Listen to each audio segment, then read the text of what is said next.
தோழர் தமிழ்மாறன் அவர்களின் படத்திறப்பு மற்றும் முதலாம் ஆண்டு நினைவேந்தல் பொதுக்கூட்டத்திற்கு வருகை தந்திருக்கும் அனைத்து தோழர்களுக்கும் என்னுடைய மாலை வணக்கம். தந்தை பெரியாரின் வழி சீர்திருத்தவாதியாக மார்க்சிய லெனினிய கோட்பாடுகளின் வழி உழைக்கும் மக்களின் விடுதலைக்காக, பாட்டாளி வர்க்கத்தின் அரசியல் அதிகாரத்திற்காக, சமூக மாற்றத்திற்காக களத்தில் நின்றவர் நம் தோழர். வளரும் பிள்ளைகளுக்கு அறிவியல் மட்டும் போதாது, பகுத்தறிவையும் சேர்த்து ஊட்டுங்கள். பெரியாரின் சுயமரியாதையை சொல்லி காட்டுங்கள். கடைசி தமிழன் இருக்கும் வரை பெரியார் பெயர் அழியாது, மறவாது என்ற சொற்களுக்கு இணங்கியவர் நம் தோழர். பகுத்தறிவு கொள்கையும் தமிழ்நாட்டு விடுதலை கோட்பாடுகளையும் செயல்படுத்தும் இளைஞர்கள் இன்று குறைந்து விட்டனர் என கண் கலங்கி, அக்கோட்பாடுகள் மீண்டும் வளர வேண்டுமானால் இளைஞர்களுக்கு மத்தியில் அது எழுச்சியோடு உருவாக வேண்டும் என்றார் நம் தோழர். பொதுவாக ஒரு நாட்டின் வளர்ச்சிக்கும் வளர்ச்சி கூறுகளின் நிலைத்த தன்மைக்கும் உந்து சக்திகளாக பல்வேறு காரணிகள் அறியப்பட்டாலும் அவற்றுள் முதன்மையானது அந்நாட்டின் இளைஞர்கள் ஆவர். இந்த இளைஞர்கள் என்ற சொல்லில் அனைத்து பாலினர்களும் அடங்குவர், அப்படித்தானே? ஆண்கள், பெண்கள். பெண் விடுதலை பற்றி பேசி பேசி சோர்வடைந்திருந்தாலும் தந்தை பெரியாரும் தமிழ்நாடு விடுதலையும் என்ற தலைப்பை கொண்ட இம்மேடையை பயன்படுத்தாமல் எப்படி செல்வது?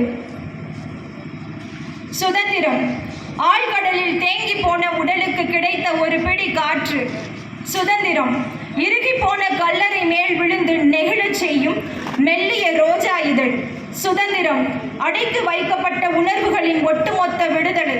சுதந்திரம் வரையறைக்குள் அடக்க முடியாத உணர்வு. ஆங்கிலேயர்களிடமிருந்து சுதந்திரம் பெற்று மீண்டதை நெஞ்சு நிமிர்த்தி கொண்டாடுகிறோம். குடும்ப வரையறை, சமூக வரையறை என கட்டுப்பாடுகளுக்குள் அடங்கி சுயத்தை, சுதந்திரத்தை தொலைத்த பெண்களின் உணர்வுகளை பற்றி யோசிக்கிறோமா?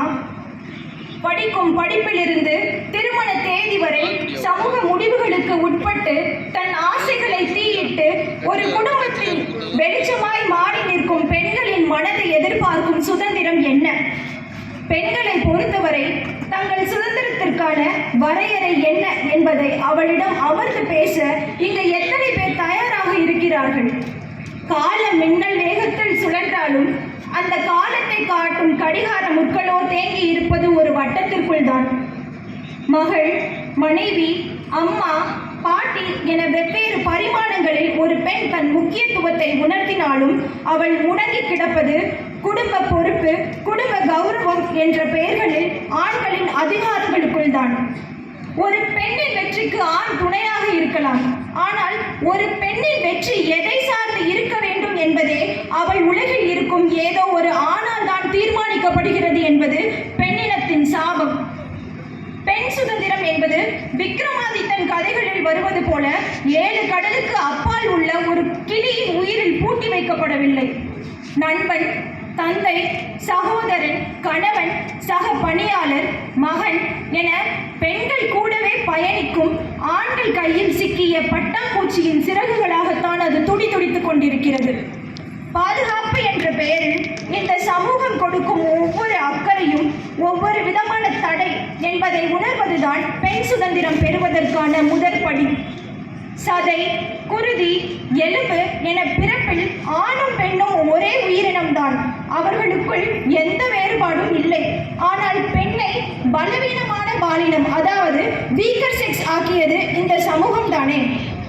யோசித்து பாருங்கள், நம் வீட்டில் இருக்கும் 30 வயது பெண் தனியே பக்கத்து கடைக்கு செல்ல வேண்டுமானால் 8 வயது சிறுவனை அவளுக்கு துணையாக அனுப்பும் கலாச்சாரத்தில் தான் நாம் இன்னும் உழன்று கொண்டிருக்கிறோம். பெண் பலவீனமானவள், ஆண் வீரமானவன் என்ற மூட நம்பிக்கை கருவேலம் விதைகளாய் இந்த சமூகத்தில் விதைக்கப்பட்டிருக்கிறது. பிரசவ அறையில் உயிருக்கே உத்தரவாதம் இல்லாத அளவுக்கு அச்சம் காட்டிய 1000 வழிகளை கடந்தும் குழந்தை முகத்தை பார்த்த நொடியில் புன்னகைக்கும் பெண்ணின் வலிமையை விட ஒரு வலிமை இந்த உலகத்தில் இருக்கிறதா? பெண்களின் கண்ணீர் பலவீனம் என்றும் ஆண்களின் கண்ணீர் பாசத்தின் வெளிப்பாடு என்றும் கட்டமைத்தது இந்த சமூகம் தானே. ஆண்கள் 8 மணி நேர அலுவலக வேலை பார்த்தால் போதும் பெண்கள் நாங்களோ அதுக்கு அப்புறமும் வீட்டு வேலைகள், குழந்தைகள், படிப்பு நாளுக்குன்னு 13 மணி நேரம் வேலை பார்க்கிறோம். இந்த உழைப்பு சுரண்டல்ல இருந்தெல்லாம் எங்களுக்கு எப்போது விடுதலை? இன்னும் மாதவிடாய் விடுப்பு, சொத்தில் சம உரிமை, பெற்றவர்களுக்கு இறுதி சடங்கு செய்யும் உரிமை, குழந்தை வேண்டும் வேண்டாம் என்பதை தீர்மானிக்கும் உரிமை, தனக்கு நடந்த பாலியல் வன்முறையை தன் குடும்பத்தில் வெளிப்படையாக பேசும் உரிமை, ஒரு குழந்தையை தத்தெடுக்கும் உரிமை, இராணுவத்தில் பணியாற்றும் வாய்ப்பு, குடும்பத்தில் சம உரிமை, மரியாதை, தன் குணம் மற்றவர்களால் மதிப்பீடு செய்யப்படுவதிலிருந்து விடுதலை என பலவற்றையும் அடுக்கிக் கொண்டே போகலாம். சுதந்திரமும் விடுதலையும் பெண்களை சுற்றியவர்களிடம்தான் கட்டுண்டு கிடக்கின்றன. உங்கள் வீட்டு பெண் மேடை ஏற வேண்டும் என்று விரும்பினால் அது கல்யாண மேடையாகத்தான் இருக்க வேண்டும் என்று எந்த அவசியமும் இல்லை. வீடு தன் கதவை முதலில் பெண்களுக்கு திறந்து விடட்டும்.